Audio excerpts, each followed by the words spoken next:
One more thing about the guy called Joseph. This is Shadrach Bako. We're talking leadership wisdom. Now, after Joseph had invited his father and his entire household into Egypt, gave them a place to settle down to enjoy their lives, soon after his father passed on, his brothers, filled of guilt, went back to him to say, well, before their father had died, he had instructed that Joseph should learn to forgive his brothers because the past has become the past.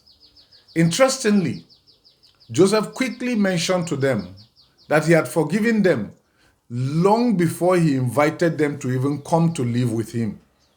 Isn't that interesting? The fact that you were sold into slavery by your brothers, you were forgotten for over 13 years, and then you had a heart to forgive those who had done this to you, shows how interesting you are. Now, as humans, we must learn to forgive. And as good leaders, we must adopt the quality of forgiveness as part and parcel of our lives. Joseph saw things from beyond the ordinary. In fact, when his brothers talked to him, what he said to them was that what they had meant for evil, God had meant for good. And so it was easy for him to forgive. I urge you out there to learn to forgive everyone who has offended you.